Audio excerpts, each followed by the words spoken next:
भक्कड़ ससुराल। बाप रे बाप, ये बंगला है या महल? महल नहीं, संगमरमर का महल बोल। जैसा घर है वैसा ही लड़का भी निकल जाए तब तो सोने पर सुहागा हो जाएगा। क्यों जी, है कि नहीं? राज करेगी हमारी बेटी। मकान का क्या है भाग्यवान, वो तो पूर्वज की संपत्ति भी हो सकती है। खुद का अर्जा हुआ क्या है वो भी तो देखना पड़ेगा ना। पता चला बाहर है खड़ा बंगला, अंदर से लड़का निकला कंगला। यही तो करके आज मैं 29 साल की हो गई पापा। लड़का आपकी शहर का भी चाहिए, शहर में भी आपके घर से 20 मिनट की दूरी से दूर तो उसका घर होना नहीं चाहिए। ऊपर से आप इतनी खोजबीन करते हो, इतना ज्यादा दोष निकालते हो कि हर बार मेरा रिश्ता होते होते टूट जाता है। मनीषा और पूरब की एक ही बेटी थी मालती, जिसकी शादी की उम्र उसके खुद के मुताबिक किसी भी वक्त खत्म होने वाली थी। पर पूरब अपनी बेटी को लेकर इतना प्रोटेक्टिव था कि वो हर रिश्ते को 10 बार जांचता और 10वीं बार तक उसमें कोई ना कोई खामी निकालकर उस रिश्ते को ना कर देता था। और इसी तरह मालती के लिए आए एक रिश्ते की खोजबीन करने पूरब अपने परिवार के साथ पहुंचता है लड़के वालों के घर के बाहर। घर के बाहर तो फॉर्च्यूनर खड़ी है। वो भी नई मॉडल है पापा। अब ये तो उनकी खानदानी गाड़ी नहीं हो सकती ना। और अपने पापा को ताना मारती हुई मालती अपने मम्मी पापा के साथ घर के अंदर जाती है, जहां लड़के वाले पहले ही उनके इंतजार में बैठे थे। मालती पंकज के परिवार से मिलती है। ये बंगला आपका ही है, मतलब आपका बनाया हुआ है? अपना है जी, बिल्कुल अपना है। इस बंगले की एक एक ईंट मेरी मेहनत की कमाई की है, वरना हमारे पास था ही क्या। खाली हाथ आया था इस शहर में। शहर नया, लोग नए, मेहनत कर पाई पाई जोड़ने के बाद ये सब बनाया मैंने। पर ये घर, ये गाड़ी मैं अपने साथ तो लेकर जाऊंगा नहीं, सब कुछ पंकज को ही देकर जाऊंगा। यानी कि अगर मालती हमारे घर की बहू बनी तो सब उसी का होना है। अच्छा, लड़के को तो मैंने देख लिया, अब रिश्ते का मैं सोच कर बताता हूँ।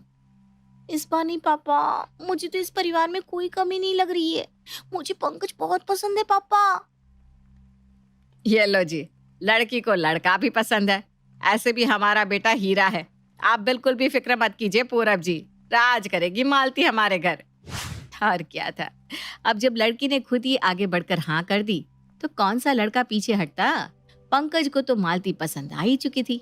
आने वाले अगले मुहूर्त में पंकज और मालती की शादी हो जाती है और बहू बनकर मालती पंकज के बंगले में आ जाती है। पहले 2-4 दिन तो अच्छे से कट जाते हैं। मालती रोज अपने ससुर जी को हिसाब करता देखती थी। फिर एक दिन मालती उनके पास जाती है उनकी मदद करने।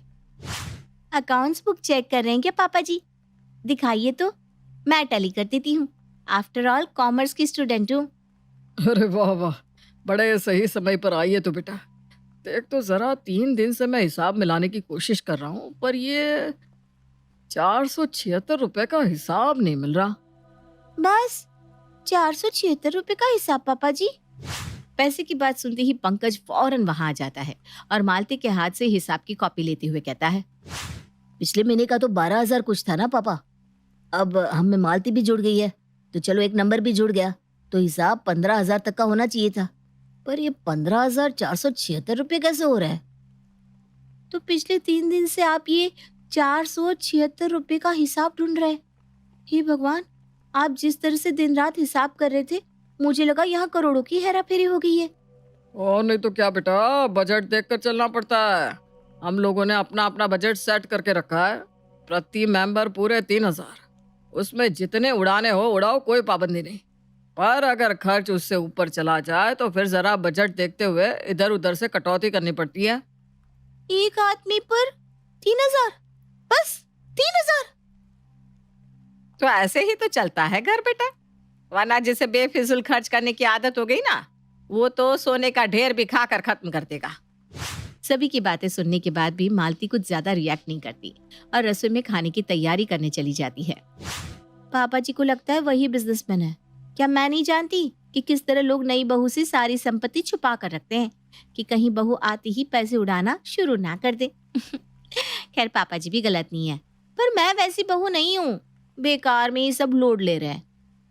पर कुछ दिनों में इन्हें मेरा नेचर समझ में आ जाएगा और ये वापस से अपनी ओरिजिनल लाइफ जीना शुरू कर देंगे। बाहर हुए पूरे डिस्कशन को एक झूठ समझकर मालती तो अपनी ही धुन में खाना बनाने लगती है और रात को सभी खाने की टेबल पर बैठकर खाना खाना शुरू करते हैं। बड़े दिनों बाद किसी और के हाथ का खाना खाया है। भाभी मजा आ गया कसम से। बहुत ही टेस्टी खाना बनाया है आपने। सही में मुझे भी ना वैसे आलू की सब्जी बड़ी अच्छी लगी, पर मुझे लगा मैं खुद की बनाई सब्जी की तारीफ करूंगी तो कहीं अपने मुंह मिट्टू ना लगे। मम्मी जी, एक और रोटी पास कीजिए ना। बताओ तो हैं? एक और रोटी? 2 रोटी तो खा ली बहू तूने। हम ना 2 ही रोटी खाते हैं। अब क्या है ना, रात को ज्यादा खाने से गैस भी तो हो जाती है। और आजकल वो नया चलन नहीं देखा क्या? पहले खाओ फिर कैलोरीज बर्न करो। तो मेरा तो मानना है कि कम ही खाओ, शरीर भी स्वस्थ रहेगा और पैसों की भी बचत हो जाएगी। वही तो मम्मी, हम लोग तो वैसे ही ज्यादा खाते हैं। पहले के लोग जो कितने हेल्दी थे, सिर्फ 2 ही टाइम तो खाते थे। क्या नहीं भाभी, हाँ हमारे घर में यही नियम है। हे भगवान, मतलब सुबह वो सब दिखावा नहीं था? ये लोग तो अंदर से फक्कड़ निकले। मतलब बाहर खड़ी है गाड़ी और सास कबाड़ बेचकर खरीदती है साड़ी। अभी तो ये बस एक शुरुआत थी। मालती ने तो अपने ससुराल वालों की असली कंजूसी अब तक देखी ही नहीं थी। अगली सुबह अपनी सास से बचते हुए मालती मार्केट सब्जी लाने निकलती है। अरे रुक रुक बहू, मुझे भी सब्जी लाने जाना है। वैसे तू कहाँ जा रही है सुबह सुबह? वही तो सब्जी लाने मम्मी जी। अरे रुक रुक रुक, मैं चप्पल पहन कर आती हूँ, मैं भी चलती हूँ। तुझे ना आज सब्जी लेना सिखा दूंगी। तू नहीं जानती यहाँ के सब्जी वालों को। मैं साथ नहीं गई तो वो सब्जी वाला रमेश ना तुझे ठग ही लेगा। और ये बिना थैला लिए कौन सी सब्जी लाने जा रही थी? हैं? बेकार में एक थैली देने के लिए 5 रुपए मांग लेते हैं सब्जी वाले। और मालती के साथ पूजा भी चल देती है सब्जी मार्केट। यहाँ वहाँ सब्जियां छांटना शुरू कर देती है। 30 रुपए अभी दूंगी मैं तुझे, 30 रुपए। दाम तो ऐसे बोलता है जैसे पहली बार तुझसे सब्जी ले रही हूँ। चल 10 में दे दे। नहीं पड़ता माँ जी, आपको तो मैं बोल बोल कर परेशान हो गया हूँ। पिछले 20 मिनट से वही रट लगाए जा रही हैं। 30 से कम नहीं होगा, बस इतने में लेना है तो कहिए, मैं पैक कर दूं, नहीं तो आप कहीं और से ले लीजिए। अरे कैसे नहीं देगा तू? मैं भी देखती हूँ। भिंडी तो मैं तेरी दुकान से ही लेकर आऊंगी। और सब्जी मंडी में जोर जोर से पूजा सब्जी वाले से मोल मुलाई करने लग जाती है। और इत्तेफाक से मालती की सहेलियां भी उसी मार्केट में सब्जियां खरीद रही थी। अपनी सहेलियों के सामने अपनी सास को 2-2 रुपए के लिए सब्जी वाले से लड़ता देखकर मालती तो शर्मसार हो जाती है। छोड़िए ना मम्मी जी, या तो ले लीजिए 30 रुपए में सब्जी या मत लीजिए, पर चलिए यहाँ से किसी और सब्जी वाले से ले लीजिए, सारे लोग देख रहे हैं। मेरे साथ आज मेरी बहू है, वरना मैं 10 रुपए से 1 पैसा ज्यादा नहीं देती। चल अब 15 में डन कर, चल। और जब रमेश भिंडी पैक कर रहा होता है, चुपके से पूजा एक लौकी अपनी थैली में डाल लेती है, जिसे देखकर मालती की सहेलियां जोर जोर से हंसकर उसका मजाक उड़ाने लगती है। मिल गया तुझे सपनों का महल। उससे अच्छा अंकल जी की बात मानकर जरा जांच परख कर लेती। बेचारी मालती अब कर भी क्या सकती थी? अब ओखली में तो उसने सर दे ही दिया था, तो अब मुसल से डर के भी क्या फायदा था? बहुत परेशान कर दिया है इन लोगों ने अपनी फक्कड़पनी से मुझे। इसका कुछ न कुछ तो उपाय निकालना ही पड़ेगा। मालती खुद में ये बात कर रही थी कि तभी उसे अपने ससुर के करहाने की आवाज आती है। महेश की आवाज सुनकर पूजा और मालती भागते हुए उसके कमरे में जाते हैं, जहाँ वो देखते हैं कि पेड़ पकड़कर महेश इधर उधर करवटें बदल रहा है। ओह माय गॉड, लगता है पापा के पेट में बहुत जोरों का दर्द हो रहा है मम्मी जी। हाँ बेटा, देखना तो कैसे तड़प रहे हैं तेरे पापा जी। हमें इन्हें डॉक्टर के पास लेकर चलना चाहिए। ऐसी कोई बात नहीं बहू, ऐसे दर्द तो आते जाते रहते हैं। जरा सा अजवाइन ला दे, नाभि पर रख दूंगा तो दर्द में आराम हो जाएगा। इतनी क्या कंजूसी करनी पापा जी की जान ही चली जाए। मैं अभी गाड़ी निकालती हूँ, 5 मिनट लगेगा पापा जी, हम डॉक्टर के पास पहुंच जाएंगे। आप फिक्र मत कीजिए, पैसे मैं दे दूंगी। अपने ससुर जी और सास को गाड़ी की बैक सीट पर बिठाकर मालती गाड़ी स्टार्ट करती है। गाड़ी मुश्किल से 1 किलोमीटर भी नहीं चलती कि महेश कहता है, इससे ज्यादा और नहीं चलेगी गाड़ी बहू, गाड़ी रोक दे। पर क्यों पापा जी? आपके पेट में दर्द है ना, ये सारी बातें तो हम डॉक्टर के पास जाकर भी कर सकते हैं। ये बेकार की बात नहीं है बहू, ये तो सबसे इम्पोर्टेंट बात है। गाड़ी तो हमने बस खड़ी करके रखी है, चलाते थोड़ी ना है। तभी मैं सोचूं इस गाड़ी पर धूल क्यों जमी हुई है। सामने देख बेटा, डैशबोर्ड पर एक डायरी रखी हुई है, उसे हम मेंटेन करते हैं कि गाड़ी कितनी चली है, कितने मिनट के लिए चली है, कितना डिस्टेंस कवर किया है हमारी गाड़ी ने, कितने का तेल लग गया। इस महीने वैसे भी शादी के कारण बहुत मेहमानों का आना जाना हो गया था ना इस गाड़ी में। वैसे भी बेचारी पिछले महीने ज्यादा चल चुकी है, तो अब बचत तो करनी पड़ेगी बहू। तू ना यहाँ साइड में गाड़ी पार कर दे। और पूजा जी जरा डायरी में लिख लीजिए ना, आज गाड़ी 1 किलोमीटर चली है। हाँ बहू, तेरे ससुर जी ठीक कह रहे हैं। क्यों बेकार में गाड़ी का तेल फूंकना। पापा जी ने जो बताया तू डायरी में नोट कर, तब तक मैं ऑटो रुकवाती हूँ। आप दोनों ये क्या बोल रहे हो? मेरा तो सर चकरा जाएगा। इतनी कंजूसी। अरे तू 2 मिनट रुक ना बहू, कुछ नहीं होता, पलक झपकते ही ऑटो मिल जाएगा। वैसे तो ऑटो की भी जरूरत नहीं है, 2 पैर मारने हैं और सीधा क्लिनिक पर। तेरे पापा जी के पेट में दर्द हो रहा है, ऑटो रुकवाना ही पड़ेगा। कड़ी धूप में पूजा सड़क पर ऑटो रुकवाती रहती है, पर पूजा की शक्ल देखकर कोई ऑटो वाला ऑटो नहीं रोकता। 10 मिनट तक ऑटो का इंतजार करने के बाद पूजा को एक ऑटो मिलता है और फौरन तीनों ऑटो पर सवार होकर पहुंच जाते हैं डॉक्टर के क्लिनिक। छोटे से दर्द के लिए इतने बड़े क्लिनिक ले आई बहू, तू ना पूरा बजट बिगाड़ कर रहेगी। 40 रुपए मैडम। 40 कैसे? हाँ 40? तू गाड़ी चला रहा है कि घोड़ा चला रहा है? और हम तो 3 ही लोग हैं, चौथा तो तू है, तो 10 तो तेरे भी कटेंगे। बताओ भाई, अपना किराया भी हमारे में जोड़ रहा है। हम 3 लोगों का तो वैसे ही 30 रुपया होता है। ये ले 25 रुपए, और पैसा नहीं है मेरे पास। ये क्या बात हुई भला? 25? क्या मजाक है? चेहरे से तो आप लोग इतने गरीब नहीं लगते, पर हरकतें तो आपकी नौकरों वाली है। बाहू, तू अपने ससुर जी को डॉक्टर के पास लेकर जा, मैं अभी इसके होश ठिकाने लगाती हूँ। और 5 रुपए के लिए पूजा ऑटो के आगे सो जाती है। अरे ये क्या कर रही हैं आप? ऑटो सामने ही खड़ा है बहू, दर्द भी मुझे अब कम महसूस हो रहा है। चलो वापस चलते हैं, बेकार में डॉक्टर एक लंबा लिफाफा पकड़ा देगा सो अलग। और अपनी सास की इतनी ऊंची हरकत देखकर और ऐसी हालत में भी अपने ससुर को पैसा बचाता देख मालती ये ठान लेती है कि अब इन सब के होश ठिकाने लगाकर ही रहेगी। और पूरी दुनिया में चुनकर मालती ये अपनी ननद के लिए एक ऐसे लड़के का रिश्ता ढूंढकर लाती है जो कंजूसी में उसके ससुराल वालों से 100 गुना आगे था। और लड़के का परिवार पहुंच जाता है मालती के ससुराल। पिंकी बेटा, मेहमानों को नाश्ता परोसो। नमकीन और नाश्ते की प्लेट पिंकी लड़के वालों के सामने रखती है। नाश्ता देखते ही लड़के वाले भूखे कुत्तों की तरह नाश्ते पर टूट पड़ते हैं। आराम से खाइए ज्ञान चिंची, वरना खाना गले में ही अटक जाएगा। अब जाकर जान में जान आई महेश बाबू। बताइए, कल रात चढ़ी थी ट्रेन में, उसके बाद टैक्सी, फिर पैदल, अब जाकर शाम के 5 बजे आपके यहाँ पहुंचे। 24 घंटे के ऊपर हो गए भूखे। कई खाने के रेस्टोरेंट दिखाई पड़े, पर मजाल है कि हम कहीं भी उतर कर खा ले।